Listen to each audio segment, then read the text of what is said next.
Hey guys, thanks for checking out my channel. The U.S. is in for some turmoil. I know a lot of people think everything is beautiful, it's fine, roses everywhere, there's no real challenges going on. We've got a lot of conflict, and hopefully it will help clarify.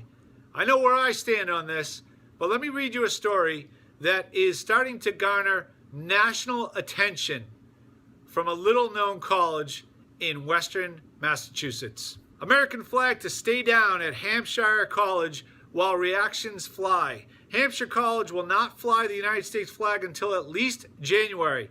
That alone wouldn't be a huge thing. Wait to hear why.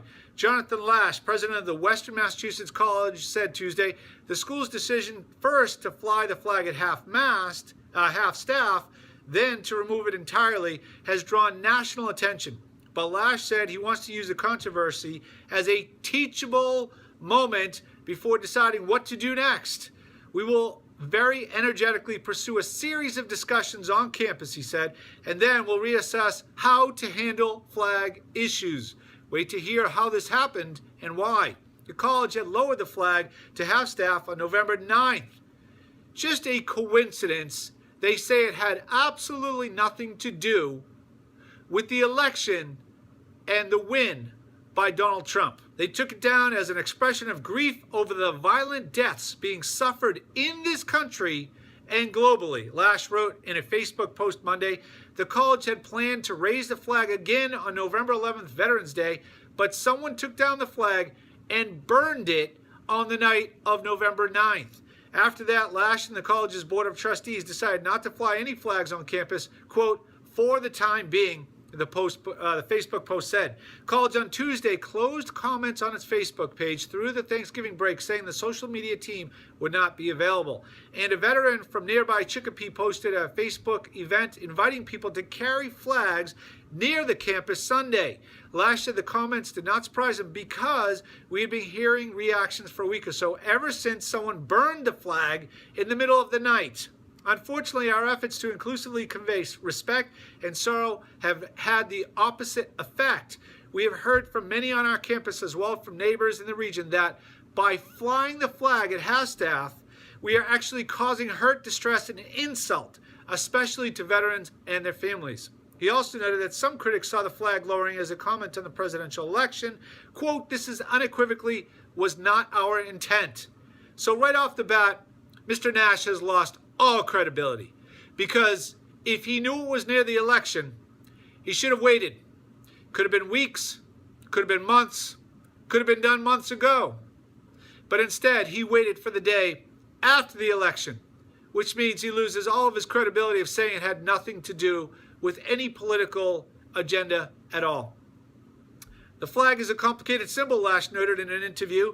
For me personally, it's a symbol of the highest aspirations of our country, the things that I believe in that our country hopes to provide in terms of liberty and opportunity and justice. He said, but I simultaneously and am profoundly aware of the difference in perception from marginalized communities who, as one student said to me, wake up every morning afraid, and who felt deeply and personally threatened by the toxic rhetoric, the racist rhetoric, and Islamophobic statements during the campaign. Again, this was during the campaign. Meanwhile, if you look over the entire country, there are people reporting that there's fear and that there's danger and that kids are being assaulted and they're being insulted and there's racism and there's hate crimes. And yet, the statistics do not bear out a significant increase in any hate crimes across the country. Statistics. And yet people around the country are fearful of their lives enough to burn the American flag and say that they can no longer feel safe in their day-to-day lives. The flag has been a focus of discussion on the Hampshire campus for more than a year, with some faculty members and students protesting last fall, for example, that it was lowered for the victims of the terrorist attack in Paris, but not for the victims of violence in Beirut and elsewhere. Some students also protested the lowering of the flag after the death in February of Supreme Court Associate Justice Antonin Scalia. The latest controversy, though, comes as campuses across the nation are seeing similar protests focused on the flags. Flags have been burned at American University and the University of Missouri at Columbia, shocking. Removed at Brown University, shocking. And defaced at Wesleyan University. Wow, I can't even believe this. This is like a top of all the universities that you should never send your children to. Okay, and the University of Tennessee, a little surprised at that one. University of Dayton's art department is displaying a flag altered to appear burned because it's art. And two students at who cares? Who cares about you, two students? Who cares? One flag, many meanings.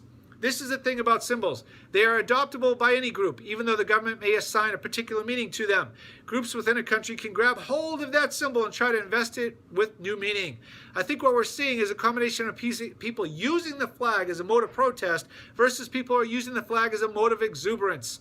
I don't think I've ever lived through a period in the U.S. where we've had such a bifurcated split down the middle. Well, what are you, 12? You must be about 12. Because all you have to do is go to a country where you can no longer protest, where you do not have the freedom of assembly, where you do not have the freedom of journalism and the press, where you do not have the freedom of practicing religion, and you do not have the freedom of expression. All you have to do is go to one of these countries, if they will allow you into their country. Parade down the street expressing yourself sexually. Parade down the street expressing yourself, your ethnicity.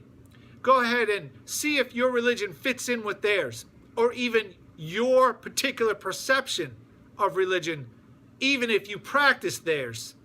You can go to countries all over the world.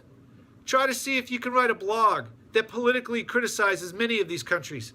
See if you can actually come out on TV and publicly state that officials are corrupt and should be brought into investigation. Go to any one of those countries, and see if the government gives you assistance to go to school.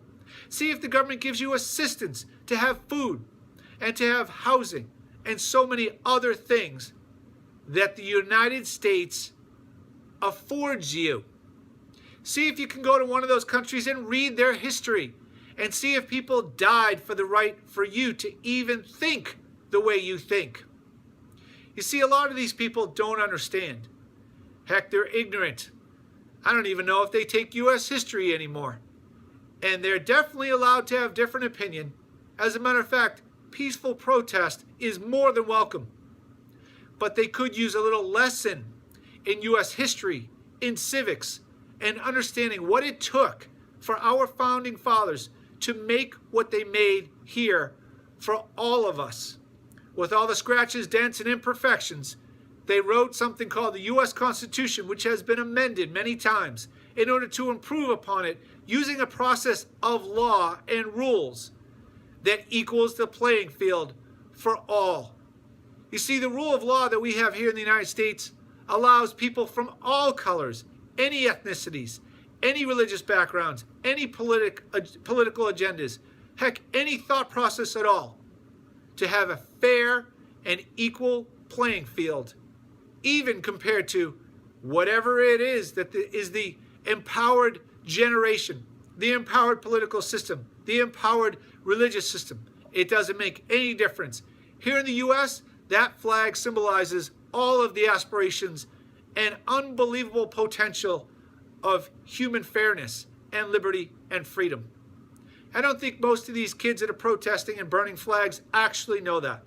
But the worst part is when you have colleges where there are people that are hopefully high intelligence, they should have the strict commitment and conviction in teaching these kids what that flag really does symbolize. Even if they don't agree with everything that there is here, and even if they think that they can make a change, follow the peaceful laws and rules that actually make it possible in this country that are not allowed in many, many other countries. As a closing note, I think people should stand up against this college and other colleges and hold peaceful protests and boycotts against these colleges. And if it was up to me, none of these colleges would be on the list for my children until they respect the country that they're in. All right, guys. Go create a great day.